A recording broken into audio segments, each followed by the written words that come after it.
Go find a hotel, Sarah. Can't you see I'm with an important person? The words came through a cracked window on a Tuesday night in February, when the wind off Lake Michigan cut through every layer of clothing and straight into bone.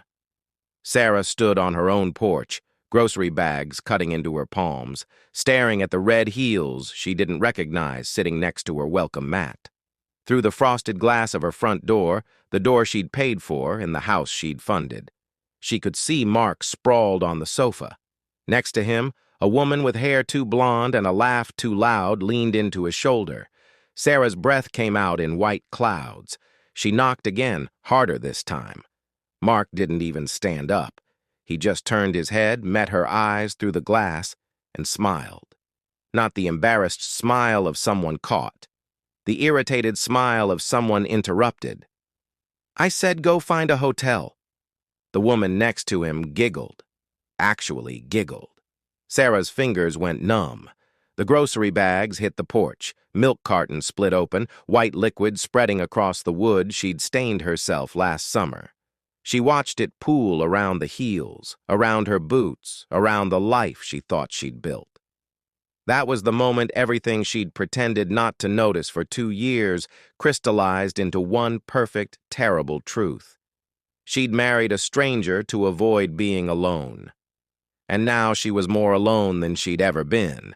But what Mark didn't know, what he couldn't have known as he sat there in her house on her furniture, spending her money, was that Sarah had spent her entire childhood learning how to survive people who underestimated her.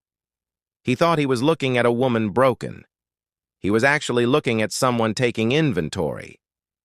3 years later, Mark would stand in that same living room, but the house wouldn't be his anymore. Nothing would be. And the woman holding the deed would be someone he no longer recognized, someone he'd created the night he left her standing in the cold. But that comes later. First, you need to understand how Sarah became the kind of woman who would marry the wrong man for all the wrong reasons.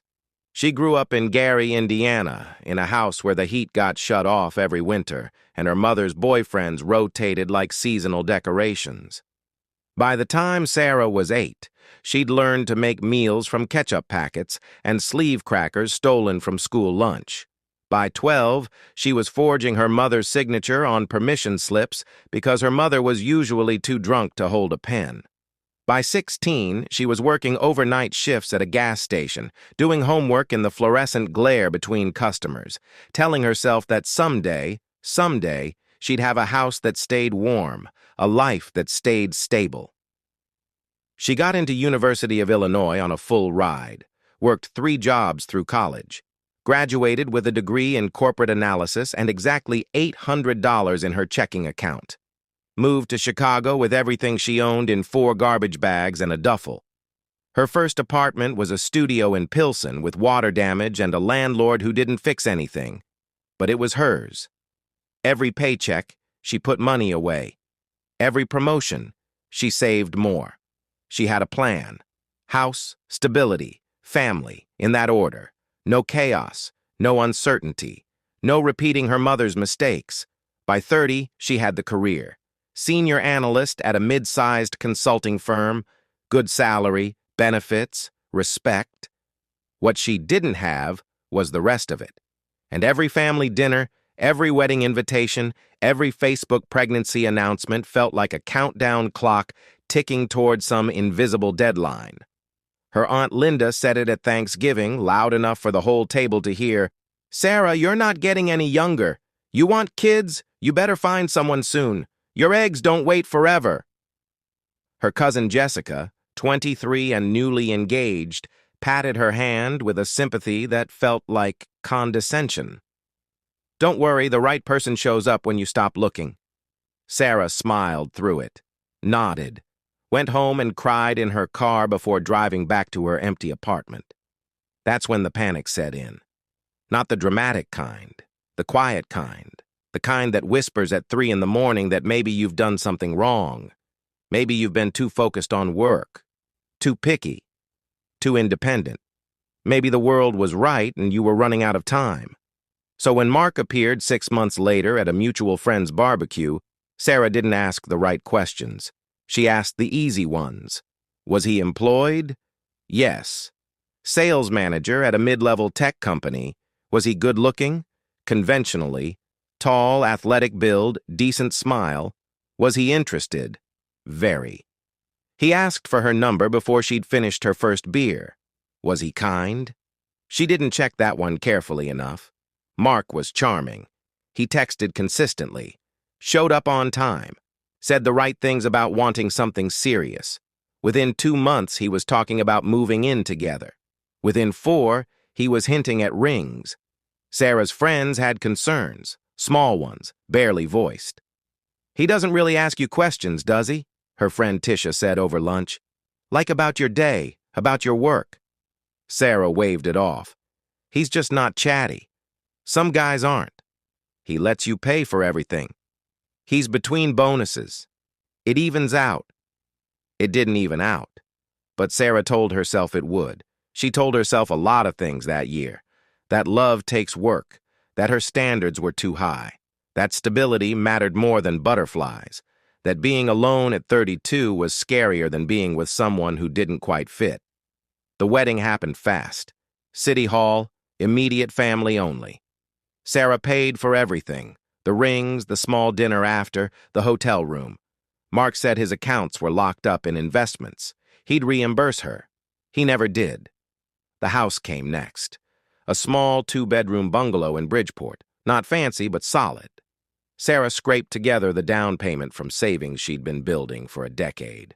Mark's name went on the deed because they were married now, because she wanted to believe in the partnership she'd signed up for. Because saying, "I don't trust you with this," felt like admitting she'd made a mistake. The first year, she worked 60-hour weeks to cover the mortgage. Mark's sales job didn't pan out. Then he was between positions. Then he was networking. His networking happened at bars, at gyms, at coffee shops where he sat for hours with his laptop open but nothing on the screen. Sarah came home to dishes in the sink, to trash bags piled by the door, to Mark on the couch, scrolling his phone. "Rough day?" he'd ask, not looking up. "Yeah. You?" "Brutal. Had 3 meetings. I'm exhausted." The meetings never led anywhere. The networking never produced a paycheck. But Sarah kept working, kept paying, kept telling herself this was temporary, that Mark would find something, that marriage was partnership, and partnership meant supporting each other through hard times. She ignored the texts from women she didn't know that sometimes lit up his phone, ignored the nights he came home smelling like perfume and said he'd been at his buddy Jason's, ignored the credit card charges at restaurants she'd never been to. She ignored everything until that Tuesday in February. She'd worked a 14-hour day, investor presentation that went sideways, last-minute revisions, a partner who blamed her for numbers she didn't control. She left the office at 9:30, stopped at the grocery store because they were out of everything, and drove home through freezing rain that turned the roads into a skating rink. All she wanted was to microwave something, take a hot shower, and sleep. Instead, she found the deadbolt locked from inside. Her key wouldn't turn. And there, next to the door, were heels she'd never seen before. Expensive ones. Red suede, pointed toe. Sarah's heart didn't race. It stopped, just for a second, long enough for her brain to catch up with what her body already knew. She knocked. No answer. She knocked harder, heard laughter inside. A woman's voice, high and bright. She pressed her face to the frosted glass, saw shapes, 2 people on the couch. One of them was definitely Mark. The other was definitely not her. Sarah banged on the glass with her palm. Once, twice. Mark's head turned. He stood up, casual, like she was a neighbor asking to borrow sugar, walked to the window, cracked it open just enough for his voice to carry. "Go find a hotel, Sarah. You're always complaining anyway." Behind him, the woman, younger, prettier, more carefree, pulled her knees to her chest and sipped from a wine glass. Sarah's wine glass. From the set, Sarah's grandmother had left her. "This is my house, Mark." "It's our house, and I have company." So go, I'll text you tomorrow. Open the door. I'm not doing this tonight. You're being dramatic. The woman giggled again. This time Sarah saw her face. Early 20s, Instagram eyebrows, the kind of girl who didn't know what a mortgage was.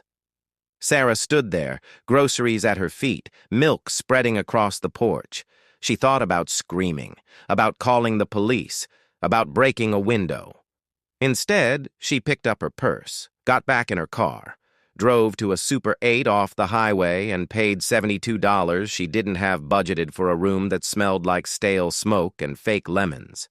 She sat on the edge of the bed, still in her coat, and stared at the wall. She didn't cry. Not yet. Crying came later. Right then, she just felt cold. Her phone buzzed, a text from Mark. "You made it weird. We'll talk when you calm down." That's when Sarah cried. Not because of the text. Because she realized she'd seen this coming for months and convinced herself she was imagining it. Because she'd worked herself into exhaustion to pay for a life that Mark was now using to entertain someone else. Because she was 32 years old, sitting in a highway motel, realizing she'd married someone who didn't even like her. She called Tisha. It went to voicemail. Called her brother in Indianapolis. Same. It was almost midnight. Normal people were asleep. Sarah lay back on the bedspread and stared at the popcorn ceiling. Tried to remember the last time Mark had kissed her like he meant it. Came up empty. Her phone buzzed again. "Don't come back tonight, I mean it." She turned it off, closed her eyes, and for the first time since her mother's house in Gary, she felt that old familiar feeling, the understanding that no one was coming to save her. That she was alone in a way that no paperwork or ceremony could fix. She fell asleep in her clothes, listening to the highway hum through thin walls. When she woke up, it was 6 in the morning. Her back hurt from the cheap mattress. Her head hurt from crying. But her mind was clear. She drove back to the house. The red heels were gone. The milk on the porch had frozen into a solid block. She used her key. This time, the deadbolt wasn't turned. Inside, the living room looked like a crime scene. Empty wine bottles, takeout containers, a bra slung over the arm of the couch, her couch, that she'd bought. Mark wasn't there, neither was the girl, but his car was in the driveway, so he was close. Probably at the gym, pretending his life was effortless. Sarah didn't touch anything. She just stood there, breathing slowly, thinking about everything she'd sacrificed to make this work. The double shifts, the skipped lunches, the lie she told herself every time Mark said he'd pay her back eventually. Then she went upstairs, packed a suitcase, and called a lawyer. If you've ever been in a situation where the person you trusted most treated you like an inconvenience, drop a comment. I read everyone. And trust me, what Sarah does next will make you rethink everything you thought you knew about revenge. The lawyer's name was Patricia Okonkwo, and she didn't smile when Sarah told her story. She just took notes on a yellow legal pad and asked questions in a voice that sounded like gravel and expensive whiskey. "You paid the down payment?" "Yes." "You've been making the mortgage payments?" "All of them." "His name is on the deed?" Sarah nodded. Patricia tapped her pen against the pad. "That complicates things. But it's not the end of the world. Illinois is an equitable distribution state. You're entitled to what you put in, but you'll need records, bank statements, receipts, anything that shows your financial contribution. Do you have those?" "I have everything. I keep files." "Good. Because he's going to claim he contributed in other ways. Emotional support, housework, whatever. Men like this always do. We need a paper trail that shows the truth." Sarah felt something in her chest tighten and then release. Someone believed her. Someone was on her side. "What do I do now?" Patricia leaned back in her chair. "You document everything. Every expense, every bill, every time he uses your money. You don't tell him you're doing this. You don't mention divorce. You stay calm, stay smart, and let him think he's winning. Then when the time is right, we take him apart." Sarah walked out of that office, feeling something she hadn't felt in years. Powerful. But power costs money. Patricia's retainer was $3,000. Sarah paid it and watched her savings account drop to levels that made her stomach turn. She was already covering the mortgage, the utilities, the groceries. Adding legal fees meant cutting everything else. She canceled her gym membership, stopped buying coffee out, ate oatmeal for breakfast and peanut butter sandwiches for lunch, stopped seeing friends because she couldn't afford to split a check. Stayed late at work not because she wanted to, but because the office was warm and free, and she didn't have to look at Mark's face. Mark, for his part, acted like nothing had happened. The morning after Sarah came back from the motel, he walked into the kitchen, poured himself coffee, and asked what was for dinner. Like she was the help. Like they hadn't just crossed a line you don't come back from. Sarah played along, made pasta, kept her tone neutral, watched him scroll through his phone while she ate in silence. "You're being weird," he said after a while. "I'm tired." "You're always tired. Maybe you should work less." Sarah set her fork down. "Someone has to pay the bills." Mark's jaw tightened. "Here we go again. I'm networking, Sarah. It takes time. You act like I'm sitting around doing nothing." "I didn't say that." "You don't have to. I can hear it in your voice." He stood up, took his plate to the sink, didn't rinse it. "I'm going to Jason's." He left. Didn't come back until after midnight. Sarah heard him stumble into bed, smelling like beer and cheap cologne. She stared at the ceiling and did math in her head. How much she'd spent on this house. How much she'd spent on him. How much she had left. The numbers didn't add up to freedom yet. But they would. She'd make sure of it. The next week, Sarah opened a separate bank account. One Mark didn't know about. Started funneling money into it. Not much. 100 here, 50 there. Enough that it wouldn't be obvious. She told herself it was for emergencies. Really, it was for escape. At work, she kept her head down and her performance sharp. Her boss, a man named Greg, who'd been with the firm for 20 years, noticed. "You're doing good work, Sarah. Really good. I'm putting you up for senior project lead on the Harmon account." The Harmon account was 6 figures. High visibility. Career-making. "Thank you," Sarah said. Tried to sound excited. Mostly just felt exhausted. "You okay?" Greg asked. "You seem off lately." "I'm fine, just busy." He didn't push. Sarah was grateful for that. The last thing she needed was pity. She got the Harmon account. It meant longer hours, more stress, more responsibility. It also meant a raise. Not a huge one, but enough to make the legal fees feel less suffocating. Enough to add a little more to that secret account every week. Mark didn't congratulate her. He didn't even ask how it went. When she told him over dinner, he just shrugged and said, "Cool. Does that mean you'll have more time off?" Sarah almost laughed. Almost. "No, Mark. It means I'll be working more." "Of course it does." He said it like she was choosing work over him. Like she had a choice. Like he'd contributed a single dollar to their lives in the last 6 months. That night, Sarah pulled up their joint account on her laptop. Looked at the transactions. Mark had spent $200 at a sports bar, $100 at a retail store Sarah had never heard of, $50 on a haircut, another $30 on gas for a car that mostly sat in the driveway. She screenshotted everything, sent it to Patricia. Patricia's reply came an hour later. "Keep going." "This is exactly what we need." Sarah kept going. Every receipt, every bank statement, every text where Mark asked her to spot him $40 for drinks. She built a file so detailed it could have been a doctoral thesis. And every time Mark smiled at her, every time he acted like they were a team, she added another page. 3 months after the Red Heels, Sarah found out Mark had opened a credit card in her name. She only discovered it because her credit score dropped 30 points overnight and Capital One sent a notification. $15,000 limit. Already maxed out.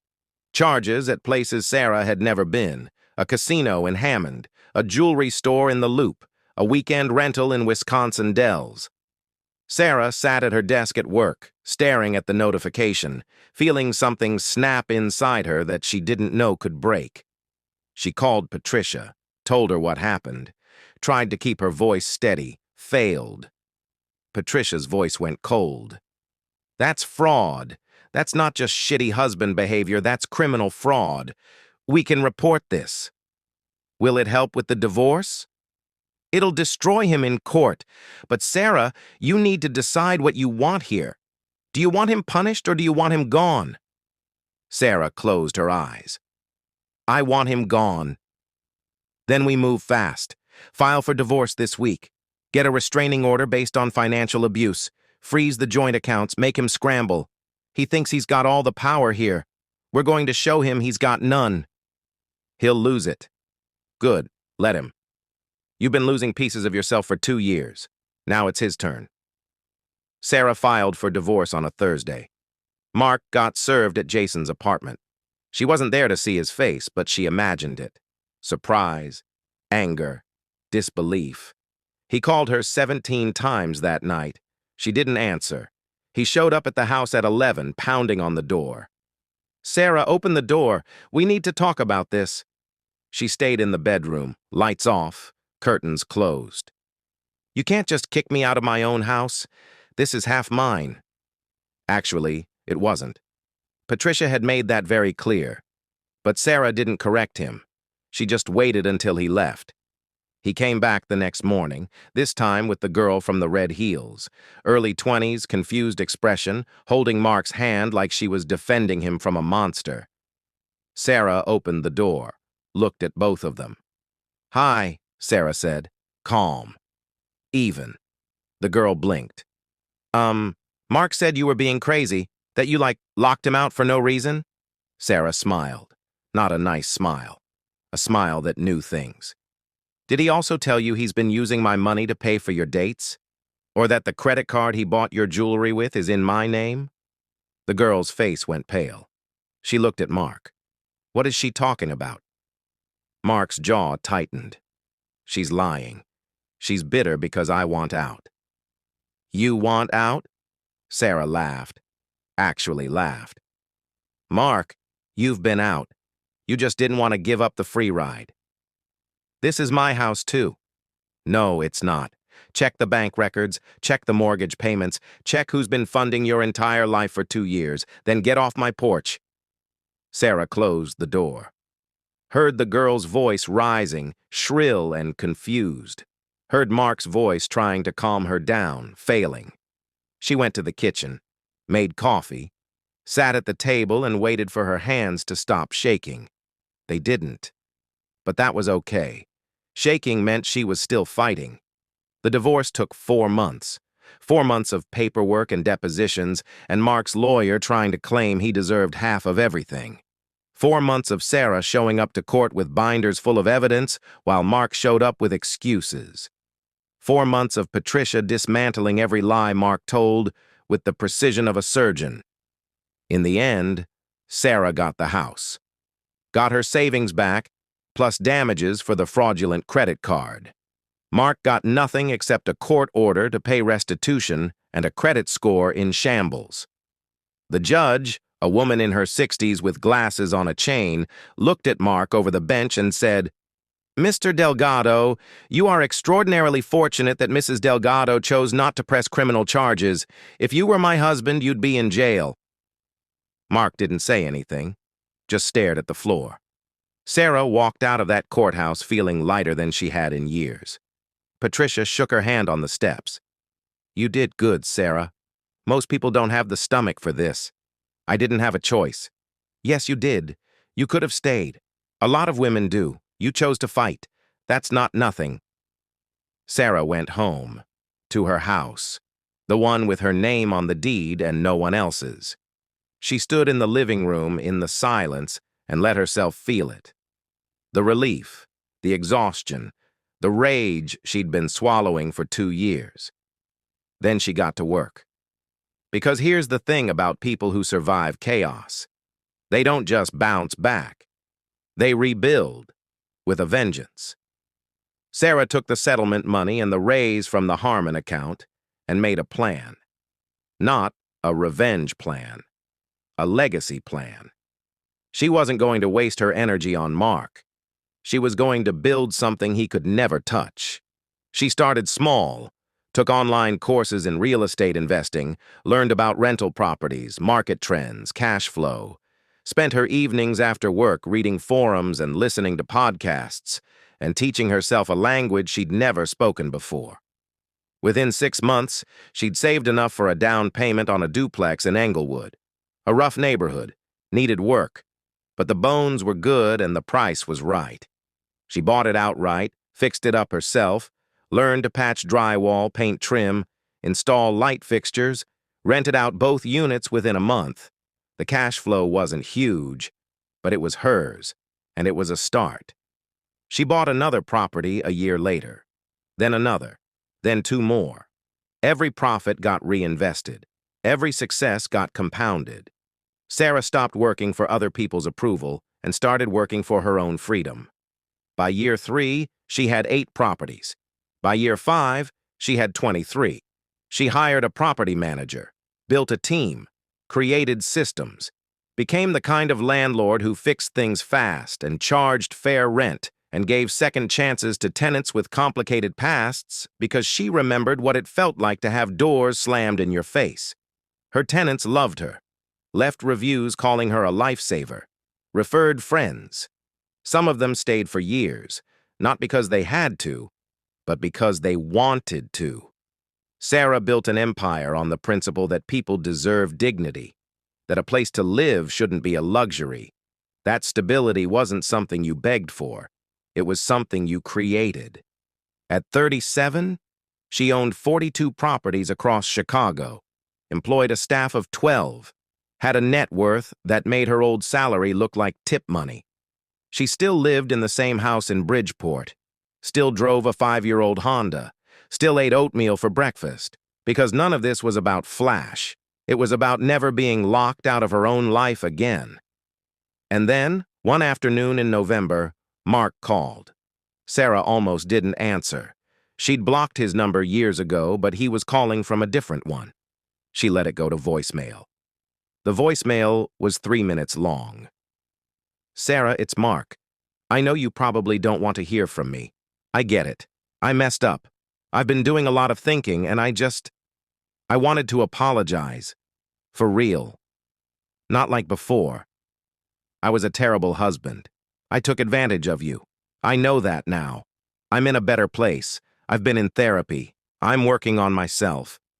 Anyway, I heard you're doing really well. Like, really well. And I'm proud of you. I know I don't have the right to be, but I am. If you ever want to meet for coffee just to talk, I'd really like that. I think we could both benefit from closure. Let me know." Sarah listened to it twice. Then she laughed, hard enough that her assistant, a sharp woman named Keisha, poked her head into the office. "You good, boss?" "I'm perfect," Sarah said. "Just got a message from a ghost." She didn't call Mark back, didn't dignify it with a response, but she did think about it, about how far she'd come, about the woman she was when she stood on that porch in February, locked out of her own house, about the woman she was now, sitting in an office with her name on the door, running a business that changed lives. Mark thought she'd built all of this to prove him wrong. He was half right. She'd built it to prove herself right, that she was never the problem, that she was capable of things he couldn't even imagine, that his opinion of her was irrelevant then and invisible now. 2 weeks later, Sarah was at a property in Logan Square, overseeing a renovation. New kitchen, updated bathrooms, fresh paint. She was talking to the contractor about tile options when she heard a voice behind her. "Sarah?" She turned, and there he was, Mark. Older, softer around the middle, wearing a suit that didn't fit right and a smile that looked rehearsed. "Wow," he said. "You look amazing." Sarah didn't smile back. "What are you doing here, Mark?" "I was in the neighborhood," Saw the sign out front. Didn't realize this was yours. He looked around, taking in the gutted kitchen, the scaffolding, the workers moving in and out. This is really impressive. Thanks. Silence. Mark shifted his weight. Did you get my message? I did. And nothing. We don't have anything to talk about. His smile faltered. Come on, Sarah. It's been 5 years. Can't we be adults about this? We are being adults. I'm working. You're leaving. Mark's face tightened. You know, I always knew you had it in you. I just wish you'd been this motivated when we were together. Sarah stared at him, at the audacity, at the entitlement, at the delusion that he'd had anything to do with who she became. Mark, she said slowly, I was always this motivated. You just weren't paying attention. You were too busy spending my money and lying to my face. That's not fair. Fair? You locked me out of my own house. You committed fraud in my name. You treated me like a bank account with legs, and now you're standing in one of my properties telling me I wasn't motivated enough for you? Sarah laughed. Cold. Sharp. Get out. Sarah, get out. Mark left. Didn't argue, didn't apologize, just walked away, smaller than she remembered, irrelevant in a way that felt like poetry. Keisha, who'd been watching from the doorway, whistled low. That him? That's him. He looks like a divorced dad who collects fantasy football stats. Sarah laughed. That's exactly what he looks like. You okay? I'm great. Let's get back to work. And they did. Because that's the thing about people who rebuild their lives. They don't stop for ghosts. They keep building. If you've ever had someone from your past try to rewrite history, hit that like button. And if you're still here, stick around. Because what happens next is where everything Sarah built comes full circle in a way no one, including her, expected. The call came on a rainy Tuesday in March. Sarah was in her office, reviewing lease agreements, when her phone rang. Unknown number. She almost ignored it, but something made her answer. Is this Sarah Mendoza? Yes. Who's this? My name is Angela Pryor. I'm calling from Family First Legal Aid. We work with women transitioning out of domestic violence situations. I got your name from Patricia Okonkwo. She said you might be able to help. Sarah sat up straighter. Help with what? We have clients who need housing, women and children mostly. They've left bad situations and they're staying in shelters. But shelters aren't permanent. They need stability, a place to breathe. Patricia said you own rental properties and that you're different, that you actually care. Sarah's throat tightened. What do you need? Honestly, a miracle. Most landlords won't rent to women with no credit, no references, no employment history. They see risk. I see people trying to survive. Patricia thought you might see it the same way. Sarah thought about the motel off the highway, about the night she had nowhere to go and no one to call, about how close she'd come to giving up. How many women are we talking about? Right now? 12. But there's always more. Send me their information. I'll make it work. Angela's voice cracked. Seriously? Seriously, no one should be locked out of safety. Within a month, Sarah had placed all 12 women in units across her properties. Reduced rent, flexible payment plans, no credit checks. Just background checks for safety and a conversation to make sure they were serious about rebuilding. Some of the women had kids. Some had nothing but the clothes they were wearing. Sarah didn't care. She gave them keys, gave them time, and gave them a chance. One of them, a woman named Claudia with 2 little boys and a restraining order against her ex, cried when Sarah handed her the lease. I can actually afford this? You can. And if you can't, 1 month, we'll figure it out. Just talk to me. Don't disappear. Claudia didn't disappear. She got a job at a bakery, enrolled her kids in school, paid rent on time, every time. A year later, she brought Sarah a cake she'd made herself. Vanilla with buttercream frosting. A little lopsided, but perfect. Thank you, Claudia said. You gave me my life back. Sarah didn't know what to say to that. So she just hugged her. The partnership with Family First Legal Aid became permanent. Sarah set aside 10 units across her properties specifically for women in transition. Word spread. Other landlords reached out, wanting to know how she made it work. She started consulting, teaching, sharing what she'd learned. Within 2 years, there were 40 landlords in Chicago offering safe, affordable housing to women leaving abusive situations. It wasn't enough. It was never going to be enough. But it was something. And something was better than the nothing Sarah had been offered when she needed it most. At 40, Sarah was featured in a Chicago Tribune article titled "The Landlord Who Gives Second Chances." The piece went viral. People across the country reached out, asking how to replicate the model. Sarah wrote a guide, made it free, posted it online, watched it get downloaded 10,000 times in the first week. She didn't do interviews, didn't want the attention, but she did take meetings with city officials, nonprofit directors, and housing advocates. She pushed for policy changes, for tenant protections, for funding. She became the kind of advocate she'd needed when she was 32 and standing on her own porch in the cold. Her work became her legacy, not the properties, not the money. The lives that got rebuilt because someone believed they were worth rebuilding. And then, on a cold afternoon in December, Sarah got a letter. It was handwritten, expensive stationery, no return address. She opened it at her kitchen table, next to the same window she used to stare out when she felt hopeless. The letter was from Mark's mother. "Dear Sarah, I'm writing to apologize. I should have done this years ago, but pride is a terrible thing. I know what my son did to you. I know he hurt you in ways that can't be undone. I'm not asking for forgiveness. I'm just asking that you know I see you. I see what you've built. I see the person you always were, the person Mark was too selfish to appreciate. You deserved better. You still do. I hope you're happy.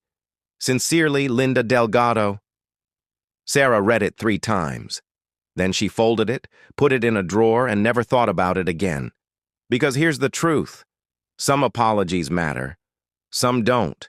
And the opinion of people who watched you suffer and said nothing doesn't get space in the life you built after you escaped. That winter, Sarah turned 41. She threw a party.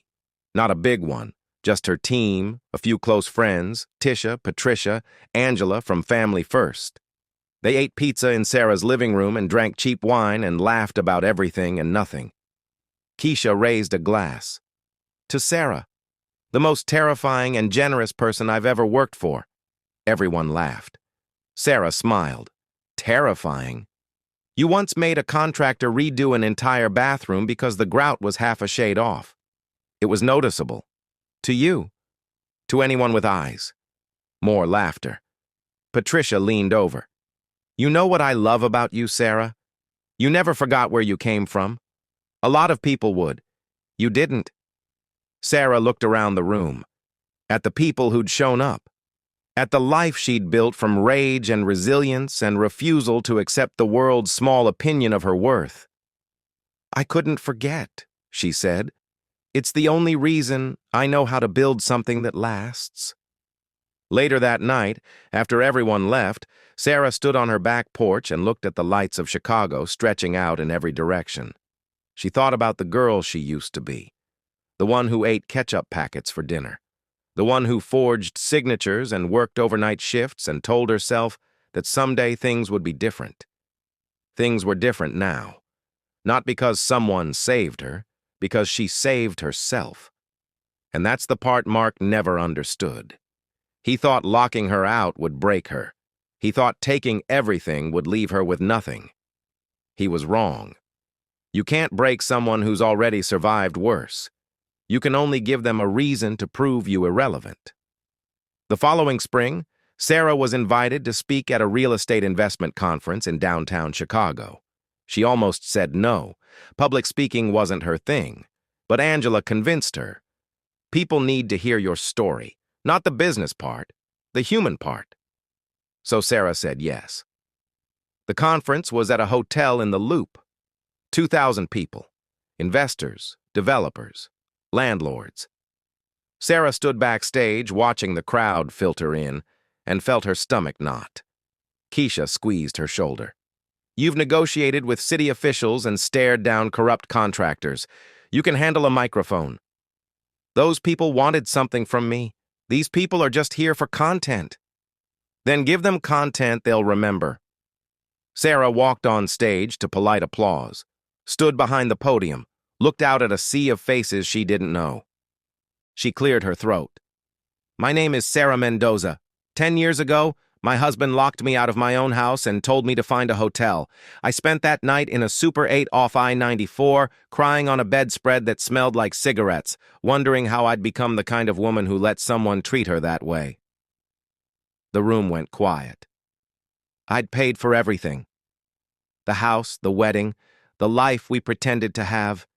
And he thanked me by committing fraud in my name and replacing me with someone younger. The divorce took 4 months.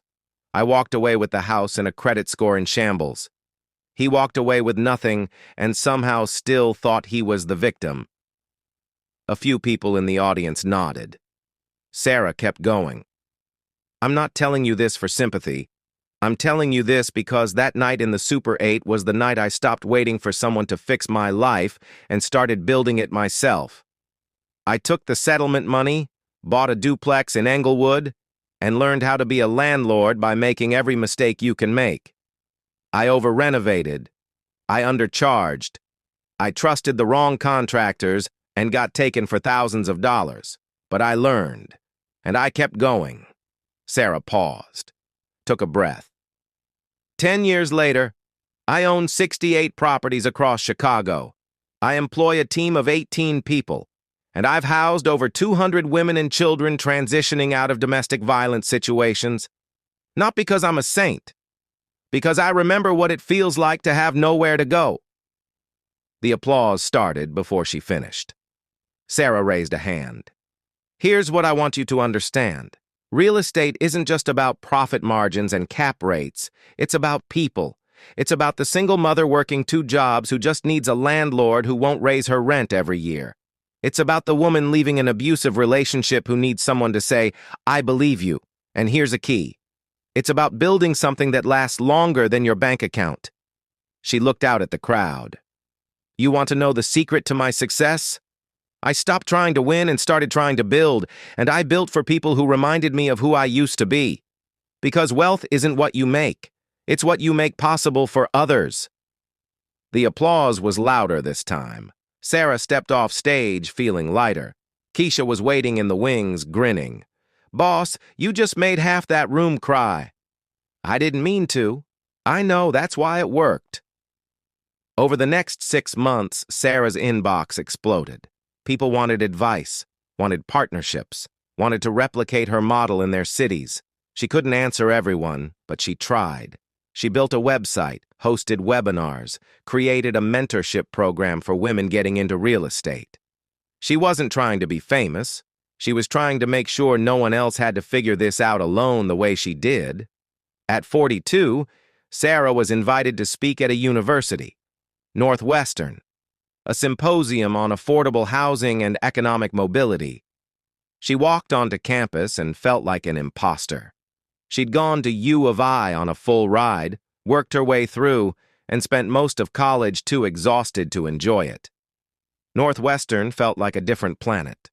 Old money, legacy admissions, kids who'd never worried about rent. But she gave the talk anyway, to a lecture hall full of students who looked younger every year. She told them the same story she'd been telling. The motel, the divorce, the duplex in Englewood, the 200 women she'd housed. During the Q&A, a girl in the front row raised her hand. Couldn't have been older than 20. Expensive coat. Designer bag. How do you balance profit and purpose? She asked. Like, don't you lose money by renting to people with bad credit? Sarah considered the question. Sometimes, but I'm not trying to maximize profit. I'm trying to build sustainable housing. If someone pays me 80% of market rent but stays for 5 years and takes care of the property, that's a better investment than someone who pays full rent for 6 months and trashes the place. Stability has value. You just have to be willing to see it. Another hand. A guy in the back. What if they don't pay? What if they take advantage of you? Then I deal with it. Same as any landlord. But most people don't take advantage. Most people just need a chance. And yeah, I've been burned. I've had tenants who disappeared, who lied, who damaged units and left me with repair bills. But that's not the norm. The norm is people working hard and trying to build something. I'm not going to punish the majority for the actions of a few. The questions kept coming. Sarah answered them all. When it was over, a professor approached her. Middle-aged woman, kind eyes. That was powerful, she said.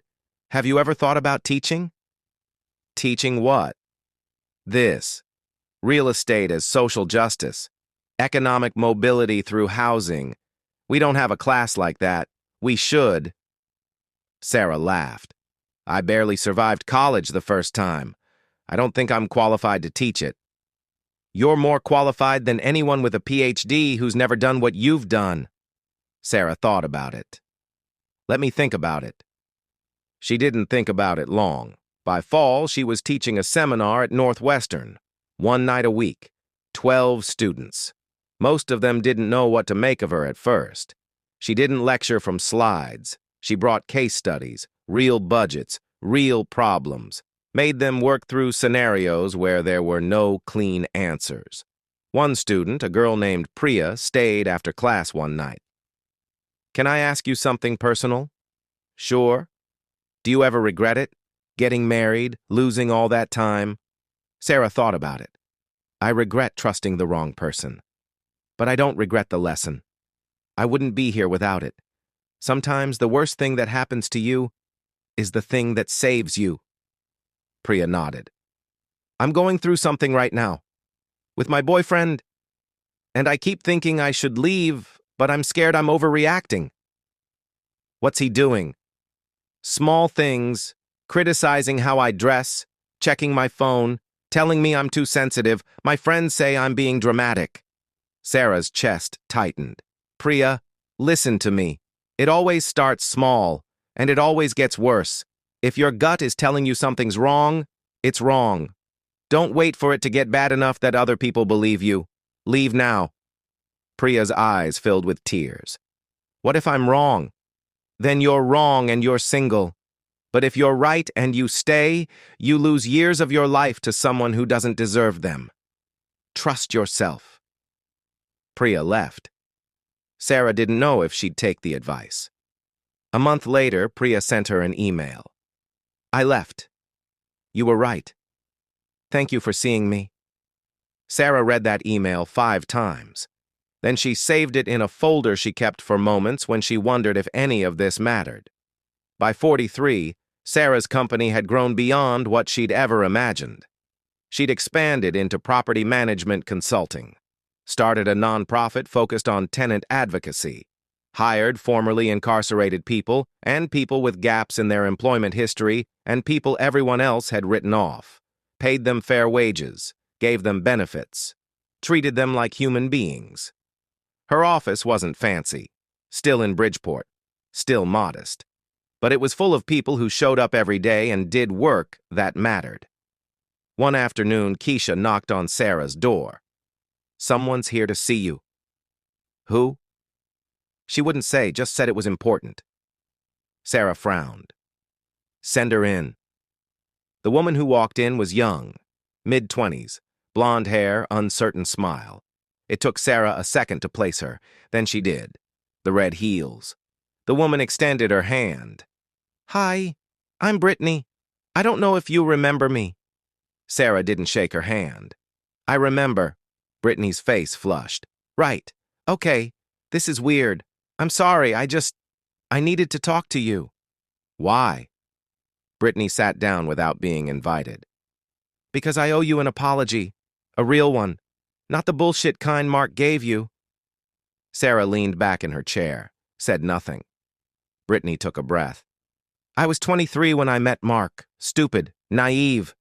He told me you were separated, that you were controlling and cold and didn't understand him. He made himself the victim.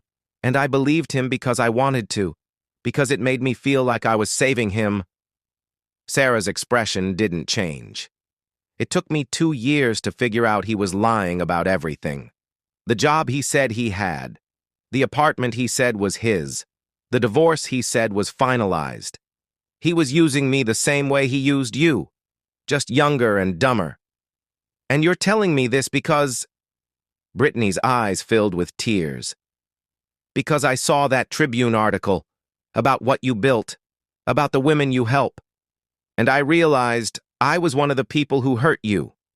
I didn't mean to, but I did. And I'm sorry. I should have asked more questions. I should have seen through him, but I didn't. And you paid the price. Sarah studied her, saw the girl she used to be in Brittany's face, the desperation to be loved, the willingness to ignore red flags, the belief that being chosen meant something. You were 23, Sarah said finally. You didn't know better. He did. I should have known better. Maybe. But he was the one who made the vows. He was the one who committed fraud. He was the one who locked me out of my own house. You were just collateral damage in someone else's selfishness. Brittany wiped her eyes. I don't deserve your forgiveness. I'm not forgiving you. I'm releasing you. There's a difference. Forgiveness is for people who've earned it. Release is for people who don't matter enough to carry anymore. Brittany flinched, then nodded. That's fair.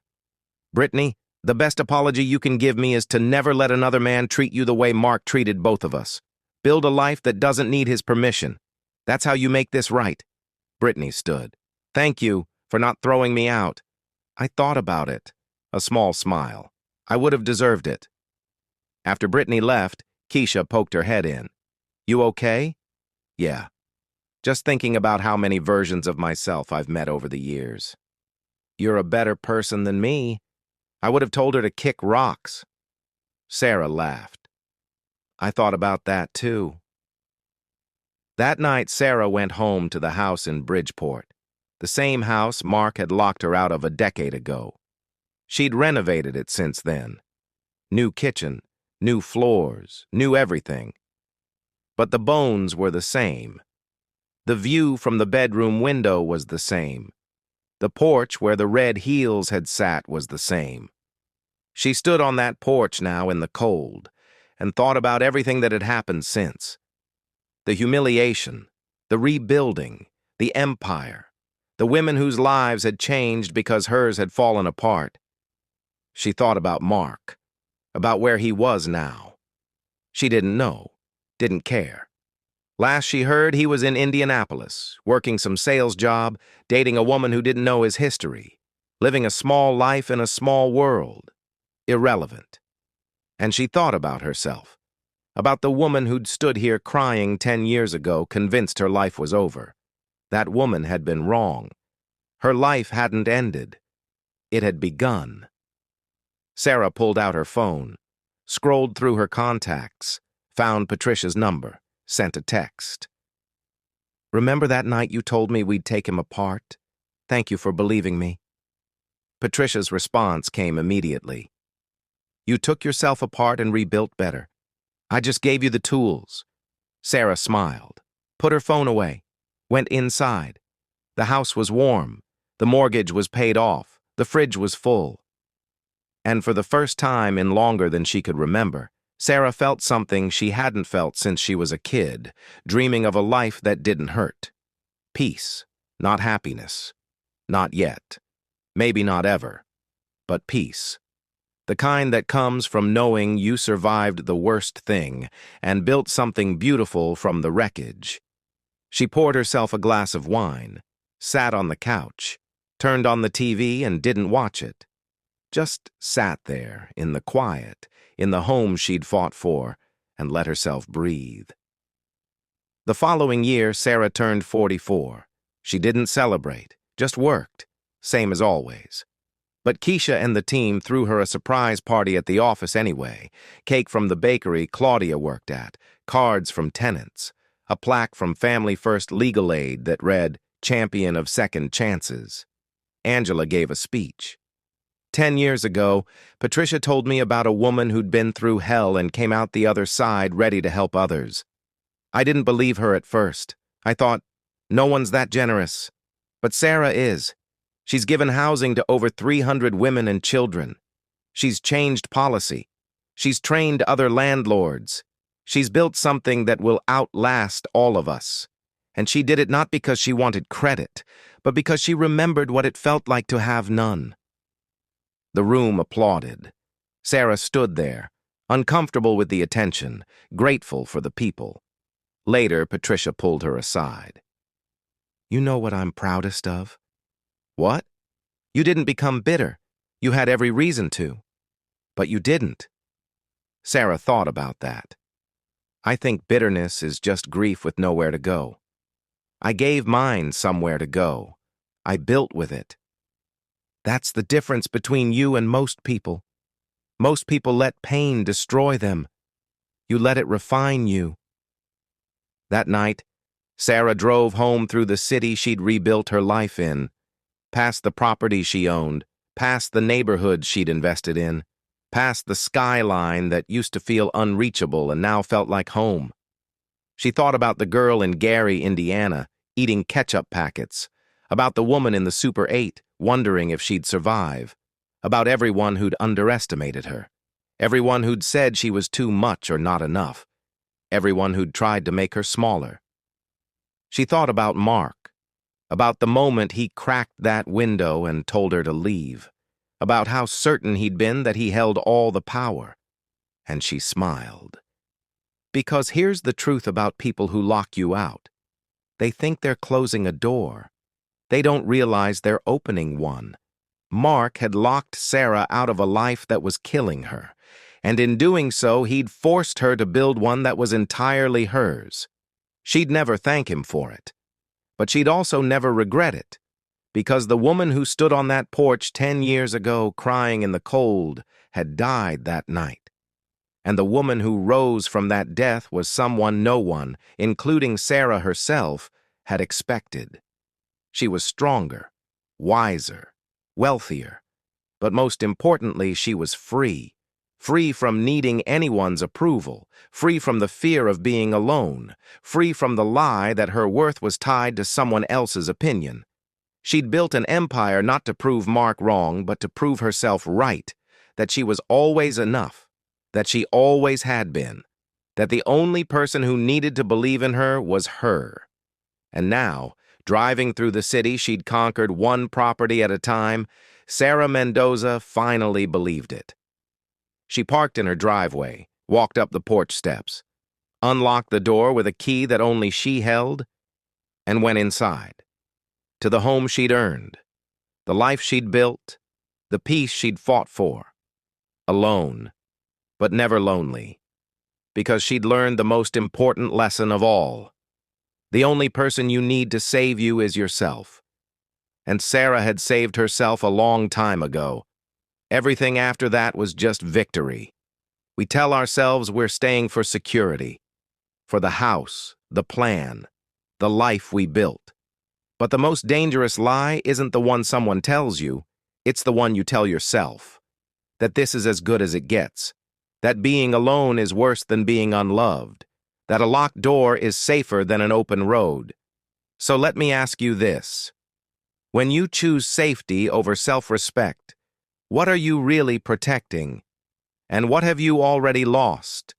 What door in your life needs to be locked from the outside so you can finally build the one you were meant to walk through? What did you learn from this story? And drop your name and where you are watching from. Let us build something here, a collection of people who appreciate stories like this. Every subscription moves us closer to 1,000 subscribers. Your name on that subscriber list matters. Will you be on it when we hit the goal? Thanks for watching. See you in the next video.